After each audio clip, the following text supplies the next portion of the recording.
Feel the whoa with Listerine at BJ's. You can save $2.50 now on Listerine products like Total Care Anti-Cavity Fluoride Fresh Mint Mouthwash or Cool Mint Pocket Packs Fresh Breath Strips at your nearest BJ's location. Experience the feeling of a million germs zapped in seconds with Listerine. Discount available through December 24th. Save now, only at BJ's.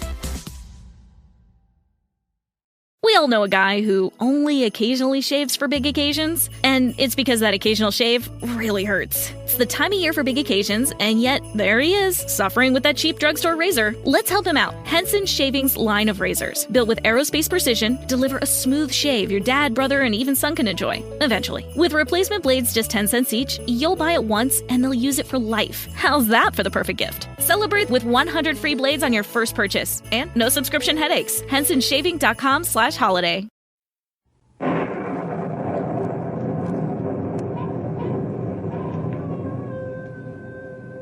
Ranger Bill, warrior of the woodland. Ranger Bill, warrior of the woodland, struggling against extreme odds, traveling dangerous trails, fighting the many enemies of nature. This is the job of the guardian of the forest, Ranger Bill. Pouring rain, freezing cold, blistering heat, snow, floods, bears, rattlesnakes, mountain lions. Yes, all this in exchange for the satisfaction and pride of a job well done.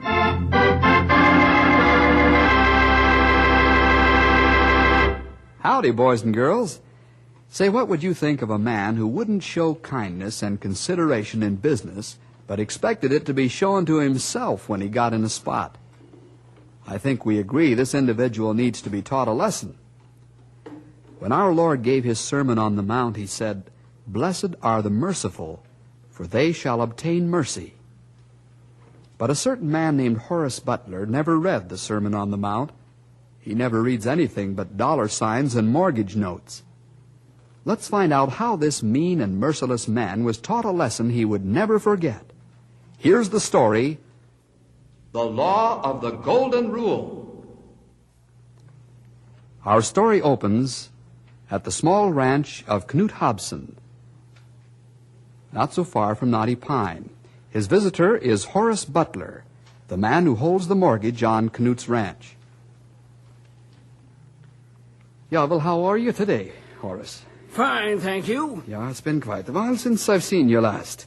You should drop around and have a cup of coffee once in a while. I'm a businessman, Knut. I have work to do. I don't have time for social calls. I see.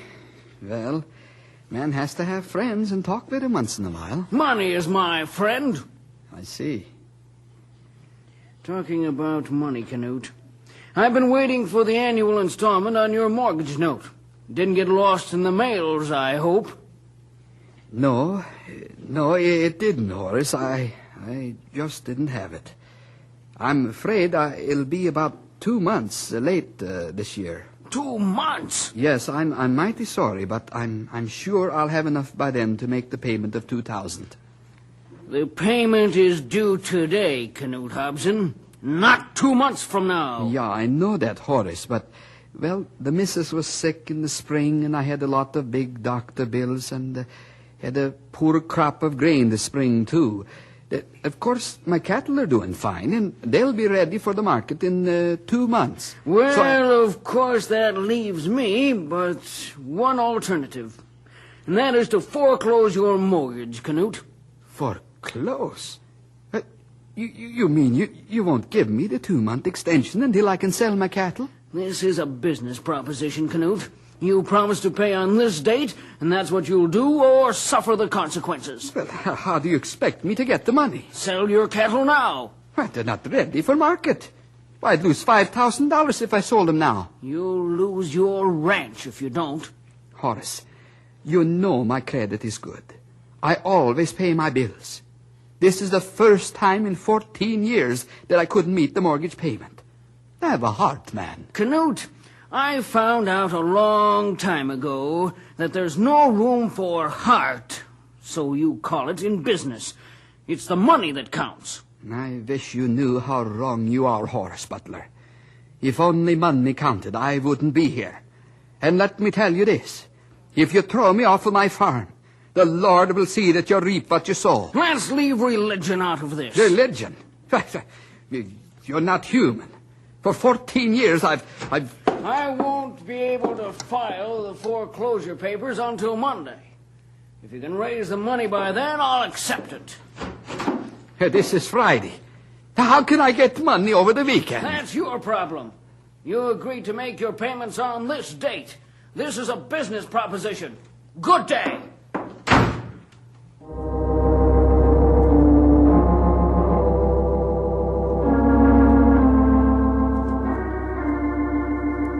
While this is going on, Bill, Henry, Grey Wolf, and Stumpy are getting ready for an inspection trip. It's to be an inspection of all private land bordering on government ranges and forests. Let's drop over to headquarters and find out how it's done. Are you sure you've got all the maps and charts, pal? Yep. I checked them against your list before I started bundling them up. Stumpy, be sure you bring along all the first inspection reports we made 6 months ago. Yeah, what do you think I got in my hands? Old newspapers? That could well be.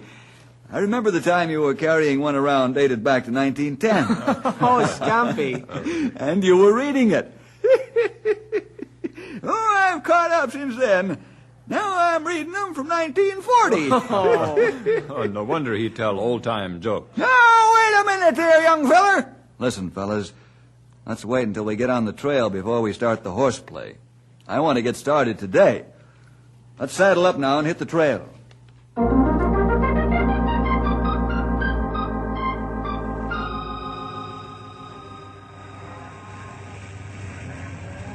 Marty, I want to talk to you. Oh, sure, Newt. What's on your mind? Marty, you've been working for me for a long time. And what I've got to say to you doesn't make me very happy. What do you mean, boss? Something wrong? Yeah, something is wrong. Of course, you had nothing to do with it. Well, that's too bad. I mean, it's too bad something's wrong. Well, can I help? No. Marty, I'm going to have to let you and the boys go. What? Don't you like the way I handle the cattle? That's what I'm saying. It's nothing you did or didn't do. Well, what is it then? I'd rather not say. But I'm losing the ranch. Huh? I guess the cattle bawling in my ears hasn't done them any good. I thought you said you're losing the ranch, but then I must have heard wrong. You heard right, Marty. Well, how come? I mean, are you sure? Yeah. Horace Butler told me this afternoon. He holds the mortgage. Why, that mean old... Why, I'd have punched him right in the nose. Now, that wouldn't do any good, Marty.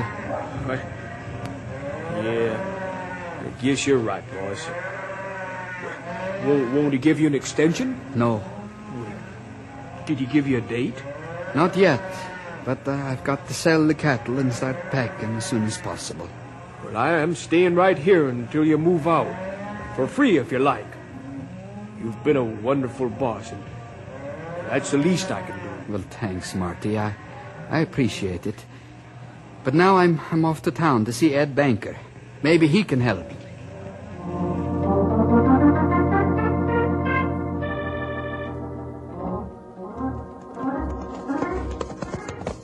Easy, boy. How you fellas doing? Have plenty hard time keep up with Storm. He fast horse.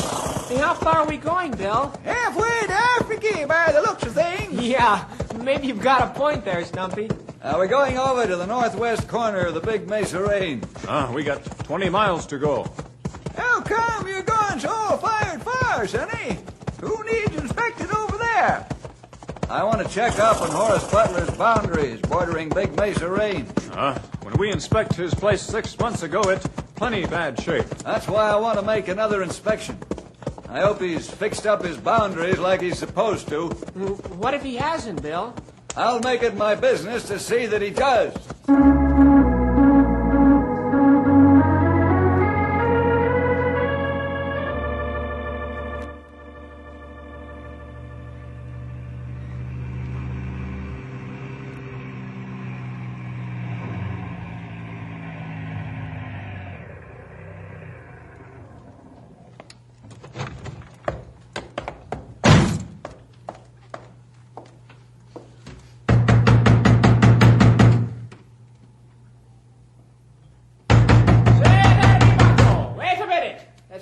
get into the bank.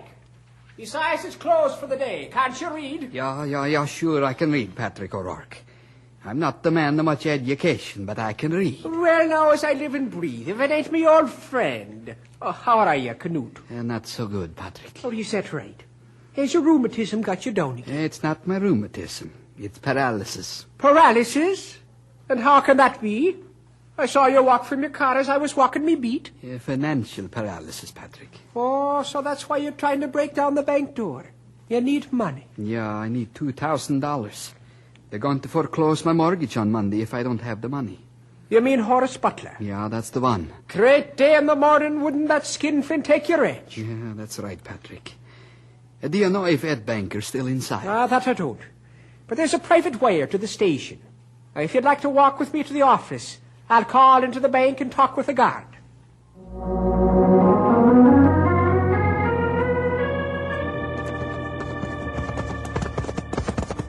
Let's hold it up here, fellas. Okay, Bill. Whoa, Fast. This looks like a good place, Bill. Yes, Grey Wolf. We'll continue on to the Big Mesa Range first thing Monday morning. Yeah, that's a good idea. Thank the Lord, tomorrow's a day of worship and rest. That's right. There's plenty of good place to worship and rest. Right, Grey Wolf. Well, let's make camp, fellas. I'm hungry.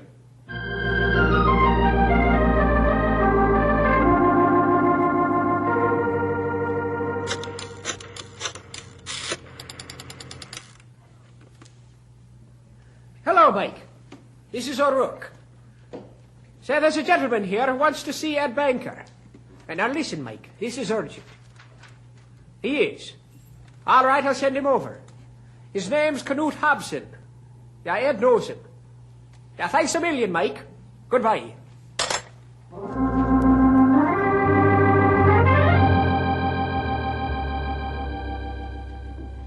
So, that's the whole story, Ed. You see the fix I'm in. Well, let me get your loan file, Canute. Excuse me a minute.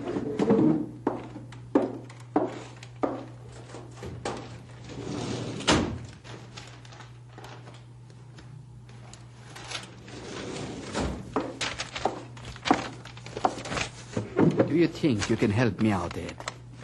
Well, just let me refresh my memory on your loans with us first, before I give you an answer, Canute.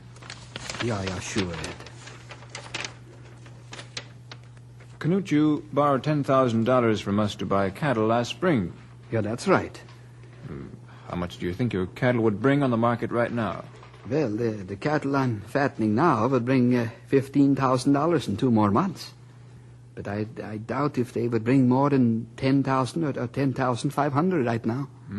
Well, you see the problem I'm up against here, Canute. Yeah, but this is an emergency, Ed. Well, please don't misunderstand me, but I'd really like to help you, Canute.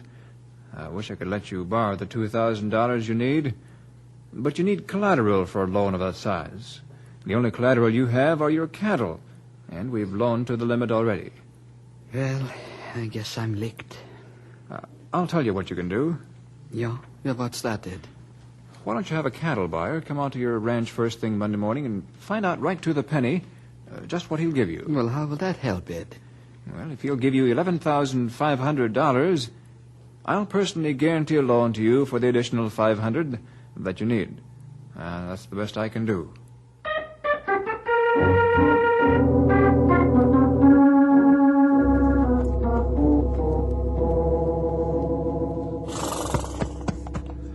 Oh, why do we have to have Monday mornings? Hey, wait a minute. Isn't as bad as all that, is it, pal? No, Bill. I'm just a little bit off this morning. Well, I'm ready to go if you are. Good. Stumpy, let's see the first inspection report on Horace Butler's ranch. Yeah, just a moment, Sonny. I'll get it. Butler. Wasn't he the rancher we found had about 15 violations of the law show up on inspection? You're right about that. Here you are, Sonny. This here piece of paper has more X marks on it than a good game of tic-tac-toe. It's got you right, old-timer. Now look at this report. Let's see. 1, 2, 3, 7, 10, 15, 16, 17 infractions. Minor, most of them, of course, are charged against him. I wonder if he fixed them all. That's why we're out here, pal, to find out.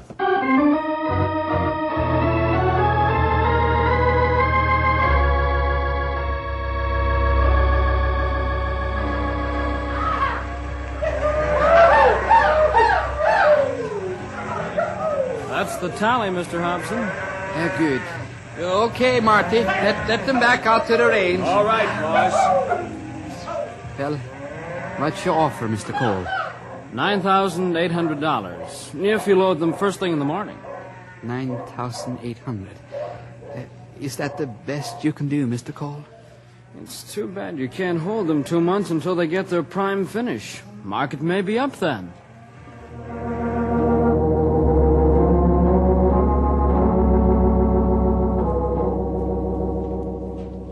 How wide is the fire lane back of his fence line, fellas? It's 65 feet, Bill. Well, it has to be 90. What's the big idea, I wonder? Horace Butler ain't chopped one stick of that scrub growth out of his stand of timber since we last warned him, Sonny. Boy, a forest fire sure could get started easy in that stuff. Bill, look at that fence line. My Horace ain't strung a new piece of barbed wire in 3 years. Bill, this looked like drainage ditch along here. That's what he uses it for, but it's illegal. He's got to use underground tile.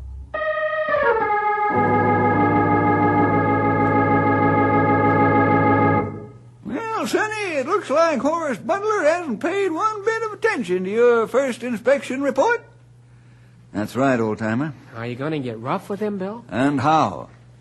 When we get back, I'm going to send him a final warning in a registered mail envelope. He has 3 days from the time he signs the receipt to fix his fence lines, and 2 weeks to get the rest of the work done.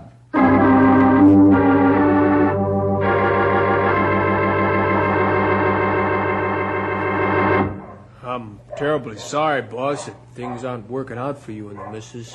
Well, I appreciate your sympathy, Marty. The boys and I wish we could help financially, but, well, we haven't got but $200 between us. Yeah, that's all right, Marty. You fellas need your money. And I guess I better get to the house and help the missus with the packing. Yeah, well, say, is that Butler's car coming down the road? Yeah, that's him, all right. Yeah, he's coming to serve the papers, I guess. I'll serve him papers. I'll run him off of here at the end of a pitchfork. Please, Marty. You and the boys let me handle this. Yeah. Okay, boss. Have it your way. But if you need help, just holler. It'd be a real pleasure to give him a good sock right in the nose.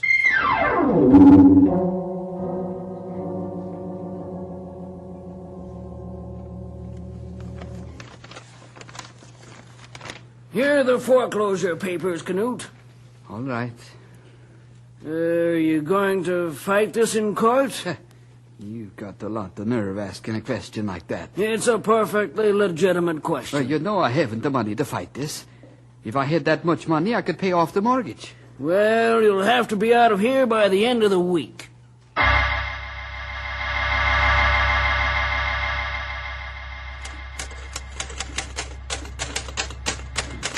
Say, I wonder how come Horace Butler's the only one who didn't fix his place up after the first inspection, Bill? I don't know the answer, pal. But this letter ought to bring out the reasons, excuses, or what have you. Very strange. Him have big ranch, but not keep it up. Oh, he keeps up the front of it where people can see it. But the part that's not seen, he doesn't bother with. Well, he's going to find out that he can't ignore Uncle Sam. Yep, because Uncle Sam doesn't like to be ignored. He's got teeth, and he shows them once in a while. Hey, say, do you want me to take the letter down to the post office and have it registered, Bill? I'd appreciate that, Henry. I've got lots of work to do. Well, I'm on my way. Henry, be sure you have the letter marked return receipt requested. Okay. I want to be sure Horace signs for the letter himself. Then there'll be no questions as to whether he received notice or not.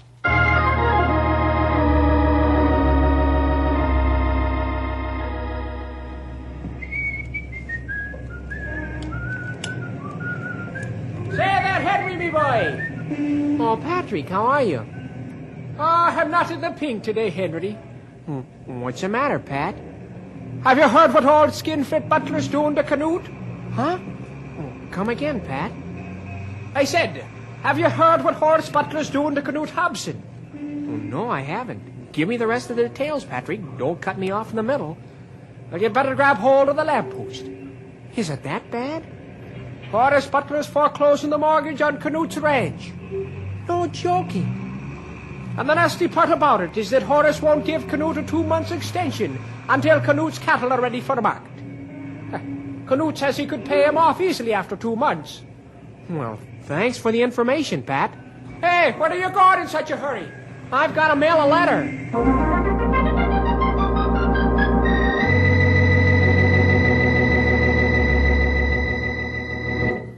Well, so now you've been brought up to date on Horace Butler, fellas. It's about time somebody teaches that miserly skinflint how to be a human being. Why he want to treat Knut that way is mystery. Everybody knows Knut is honest man. He always pay his bills. Sure, Canute hasn't got an enemy in the whole country around here. But I know plenty of people who wouldn't be sorry if Horace Butler... Henry? Well, he should be ashamed of himself. Yep, he's the kind of feller who'd foreclose the mortgage on his father's nightshirt in the dead of winter. Him plenty mean. Hey, Bill, how come you're not talking? Mine'll come later, Henry. What do you mean? I'm just waiting till Horace storms in here in answer to my final inspection warning and asks for an extension of time to get the infractions corrected on his property. Are you going to give him an extension? You think he deserves it? No.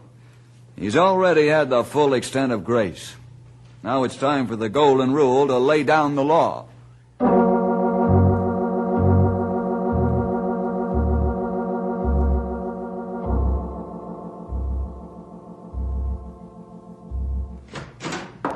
Bill Jefferson, I want to talk to you. Come in, Horace. Have a chair. What I have to say can be said standing up. Suit yourself. What's on your mind? This! Oh, yes. The time limit warning letter I sent you. Well, I don't see any need to talk this over, Horace. The letter is self-explanatory. Oh, it's self-explanatory, all right. But who are you to demand immediate action? I'm the ranger in charge of this forestry district, Horace. That don't cut no ice with me. What I want to know is, who do you think you are to demand that I fix these infractions, as you call them? Perhaps you'd rather have a court order from Judge Simpkins. So now you're trying to coerce me into doing what you want done. Is that right? I'm only doing what I'm paid to do, Horace. See that the law is complied with. Well, let me tell you something. I can't afford to correct these so-called infractions, as you call them, and you haven't given me enough time. 3 days, 2 weeks. What kind of an inhuman beast are you? I have in my file a carbon copy of my first inspection report. The original of this was mailed to you 6 months ago. I don't remember receiving it. Perhaps you don't remember. But I have your signature on the post office form receipt. I'll be glad to show you the receipt in question, if you'd like. That won't be necessary. Well, will you give me more time to get this work done? Why should I? 6 months is all that's allowed by law, unless there are extenuating circumstances. Well, why can't that apply in my case? For what reasons? I don't have the money to pay for the work. Do you know how much it would cost to have this work done? I'm fully aware of the expense involved. If you'd keep your boundary lines up, the expense would be small. I can't afford it right now. Do I understand that you intend to ignore this time limit warning, Horace? I do, unless you give me an extension of time. You'll correct those infractions according to the time limit set by me, or you can explain to the court why you can't. Bill Jefferson, people in this town think a lot of you. They hold you on a pedestal. They say you're a Christian. Well, they'll think differently when I tell them how inconsiderate and inhuman you are. You haven't an ounce of mercy in your blood. Your heart is made of stone. You call yourself a Christian. Ah! Are you through now, Horace? One thing more. I'm leaving. Just a minute, Horace. What? Before you leave, I'd like to tell you a story.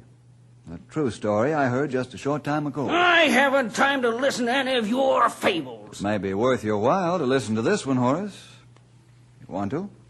Oh, all right. You have the upper hand. Go ahead. It's the story of two men. A true story, Horace. The one man has been a rancher all his life. He's a fine Christian gentleman. His men have always liked him. They say he's a good boss. Now, this fella doesn't make a barrel of money, but he's respected. Let's say he's poor but honest. Every year, this rancher makes his mortgage payment like clockwork, and he's done that for a long time. But one particular year, he can't do it because of, well, let's say, unfortunate circumstances. So he tells the man who holds his mortgage that he won't be able to pay him for several months, and he asks for an extension of time. But the man who holds the mortgage refuses to give it to him and begins foreclosure proceedings. What do you think of a fella like that? That's a miserable trick, I'd say. What should be done about it? Well, why couldn't the mortgage holder wait until the several months passed and then foreclose if he had to? Exactly. That's what I thought. What's this feller's name? I was getting around to that, Horace. Well, who is he? His name is Horace Butler. Me? Yes, you. Excuse me, Bill. I've got to go out and see somebody. Right away.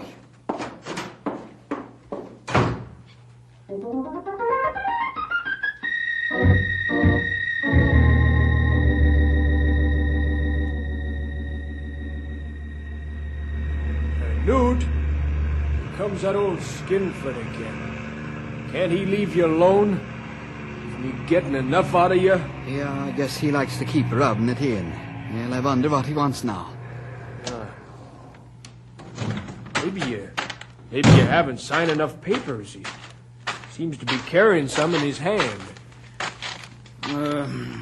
Hello, Canute. Hello, Horace. I thought it was all over but the sheriff.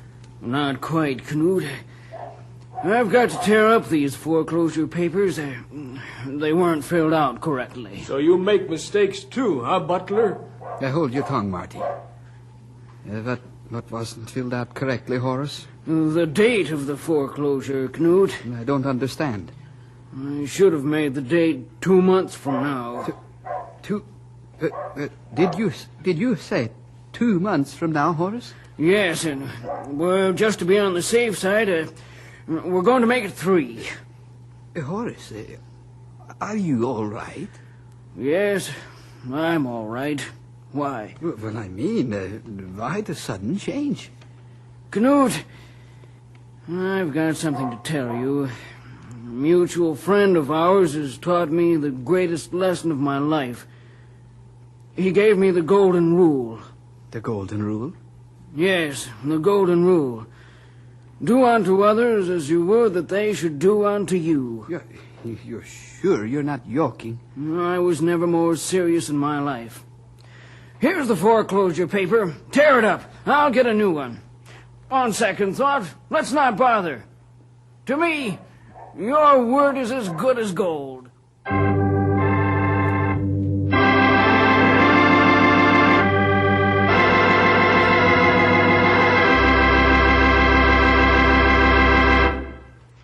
That's the story, boys and girls, of how the Golden Rule laid down the law. See you next week for more adventure with Ranger Bill!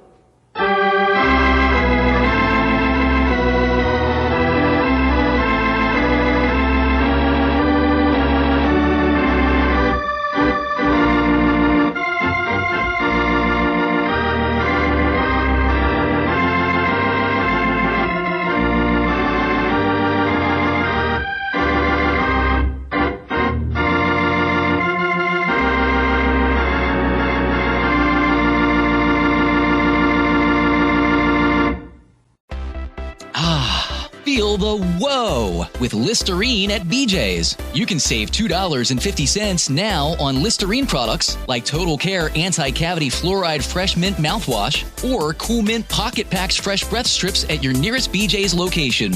Experience the feeling of a million germs zapped in seconds with Listerine. Discount available through December 24th. Save now, only at BJ's. We all know a guy who only occasionally shaves for big occasions, and it's because that occasional shave really hurts. It's the time of year for big occasions, and yet there he is, suffering with that cheap drugstore razor. Let's help him out. Henson Shaving's line of razors, built with aerospace precision, deliver a smooth shave your dad, brother, and even son can enjoy, eventually. With replacement blades just 10 cents each, you'll buy it once and they'll use it for life. How's that for the perfect gift? Celebrate with 100 free blades on your first purchase, and no subscription headaches. HensonShaving.com/holiday.